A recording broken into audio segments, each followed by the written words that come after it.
Oke, selamat datang, selamat bergabung di podcast Ruang Jumpa. Ruangnya anak muda dari berbagai latar belakang dan juga agama untuk berbincang tentang kebinekaan dan juga perdamaian. Nah, kebetulan Indonesia sebentar lagi akan menghadapi bonus demografi. Artinya, inilah saatnya untuk orang muda memimpin. Nah, karena itu kita sudah kedatangan tamu yang sangat spesial, motivator dan juga tokoh inspirasi di tahun 2022. Yang merupakan juga ketua Dewan Adat wilayah 3 Domberaya. Ya, di Papua Barat. Betul. Nah, beliau adalah Kakak Mananwir Paul Vincent Mayor. Ya, Paul Vincent Mayor. Nah, karena kita sudah bersama dengan Kakak Mananwir, kita harus kenalan nih biar jauh mengenal lebih dekat. Boleh Kakak Mananwir memperkenalkan diri?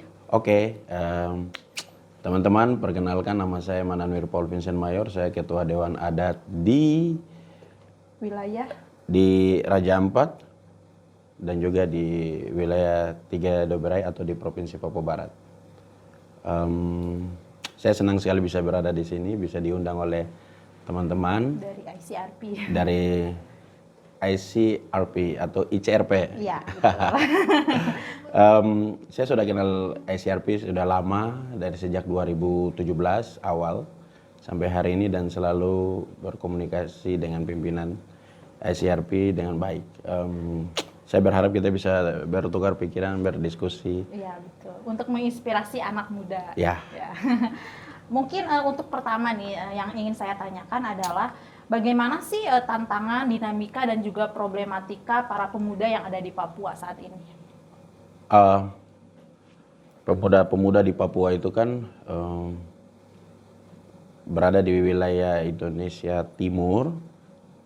Dan mereka mengalami suatu dinamika kehidupan yang sedikit berbeda dengan teman-teman di daerah lain, karena ada beberapa gejolak politik, gejolak sosial, dan tuntutan-tuntutan hak-hak masyarakat adat orang Papua yang sampai hari ini belum dijawab oleh negara, sehingga mereka merasa bahwa ada sesuatu yang lain. Maka kita harus mendorong suatu jenis nasionalisme yang lebih tinggi lagi di tataran nasional untuk bagaimana kita merangkul semua orang Papua, gitu. Oke, baik, mungkin pertanyaan berikutnya nih, sebagai anak adat juga masyarakat adat di Papua, juga sebagai pemilik tanah di Papua, bagaimana sih cara anak muda bisa konsisten untuk menjaga Papua sebagai tanah damai? Kalau mau bilang Papua tanah damai, dari dulu damai. Yang tidak damai, yang membuat tidak damai itu kan aturan dari luar dan orang dari luar. Kalau damai, dari Papua dari dulu damai-damai aja, aman-aman aja. Tapi ketika gelombang transmigrasi masuk ke Papua, akhirnya Papua jadi tidak baik-baik saja. Jadi karena ada pengaruh dari luar ya? Iya. Kalau Papuanya sendiri memang sudah damai dan bahkan yang terdamai di Indonesia. Iya, karena kalau kita lihat dari catatan para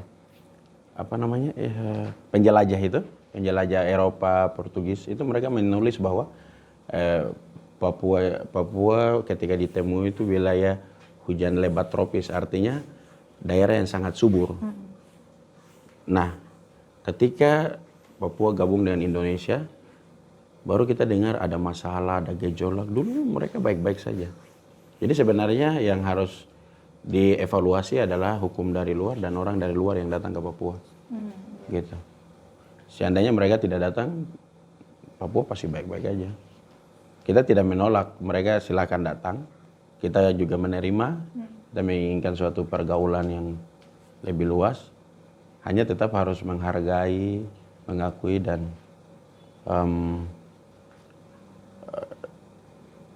mengasihi orang Papua. Itu penting.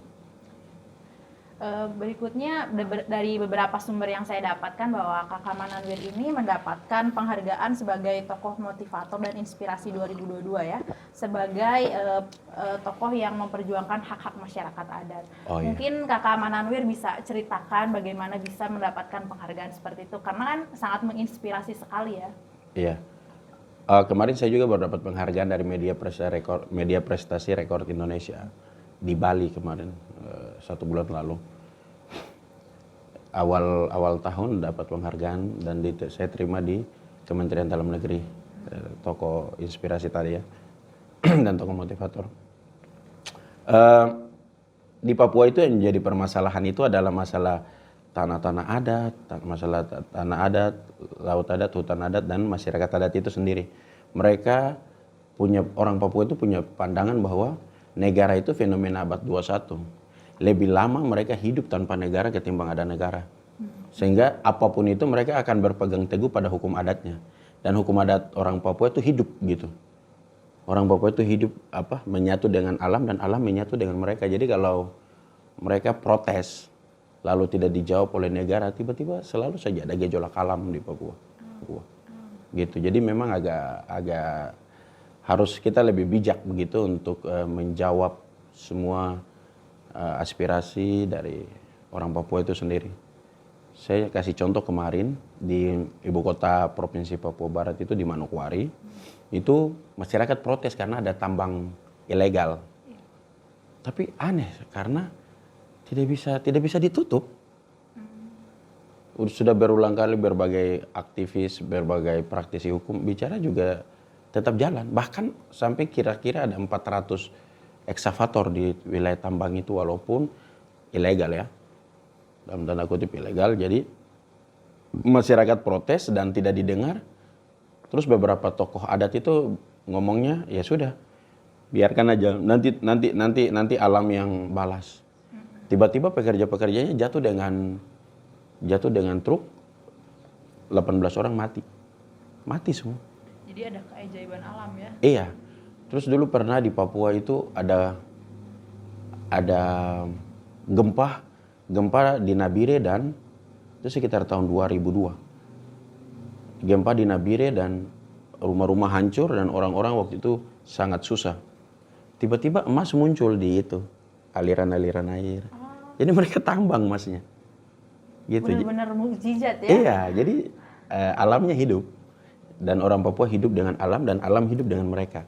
Saya selalu bilang orang Papua itu selalu connect dengan alamnya. Jadi agak susah kalau kita mau buat satu kebijakan di Papua tanpa melibatkan orang Papua akan selalu melahirkan masalah-masalah baru.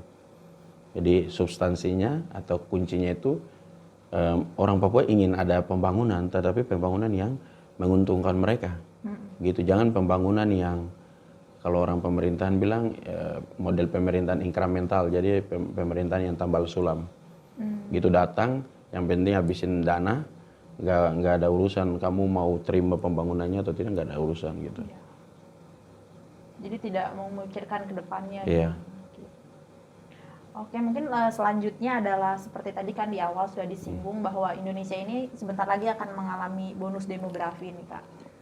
Ya, intinya berarti anak muda yang nanti ke depannya harus memimpin dan memang sekarang waktunya pemuda untuk memimpin. Kira-kira untuk para pemuda nih, bagaimana cara kita bisa memimpin gitu, yang baik? Sekarang itu bukan bagaimana cara kita memimpin, tapi kita harus memimpin. Ini kalau dalam hukum kepemimpinan, dalam bukunya John Maxwell itu, Dr. John Maxwell itu, pakar kepemimpinan dunia, ada namanya hukum momentum. Ini sudah momentum kita, gitu. Karena setiap orang ada masanya, setiap masa ada orangnya. Maka ini sudah harus kita tampil sebagai pemimpin dan kita sudah mulai harus menginspirasi diri kita sendiri, memotivasi diri kita sendiri dan kita harus mulai sekarang muncul sebagai pemimpin. Sambil belajar, sambil memimpin, di saat itu juga kita harus belajar untuk menambah kapasitas diri kita, peningkatan kapasitas diri. Jadi udah nggak bisa disangkal, memang sekarang waktunya. Iya, ini sudah waktunya jadi anak muda memimpin. Jadi memang saya mengajak semua anak muda untuk ayo, kita jangan takut, jangan grogi, jangan ragu, jangan tidak percaya diri. Karena kita harus melawan ketakutan kita. Ya. Bahwa ada pandangan-pandangan masyarakat bahwa kita harus nanti di usia di atas 40 tahun baru memimpin, itu tidak benar. Setiap orang dilahirkan jadi pemimpin. Tinggal kembali pada pribadi masing-masing apakah dia mau memimpin atau tidak. Gitu. Di Papua sendiri kan memiliki banyak keanekaragaman ya, baik itu adat dan juga agama.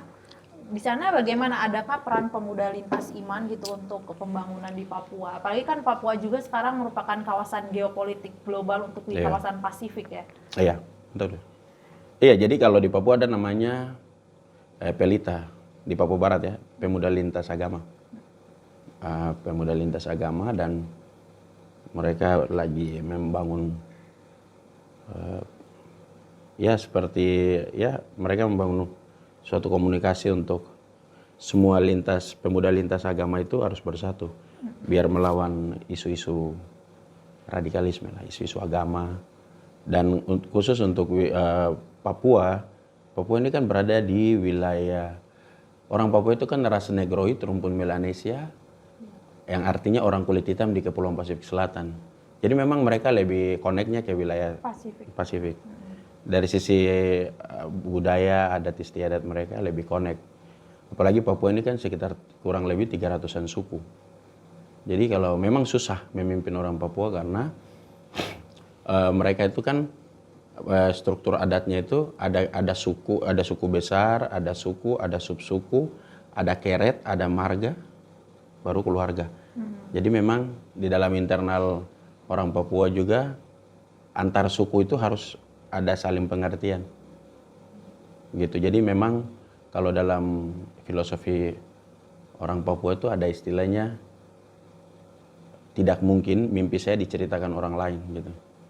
Jadi maksud mereka itu hanya orang Papua yang bisa bangun Papua. Iya. Gitu. Di luar dari itu mereka tidak yakin. Iya.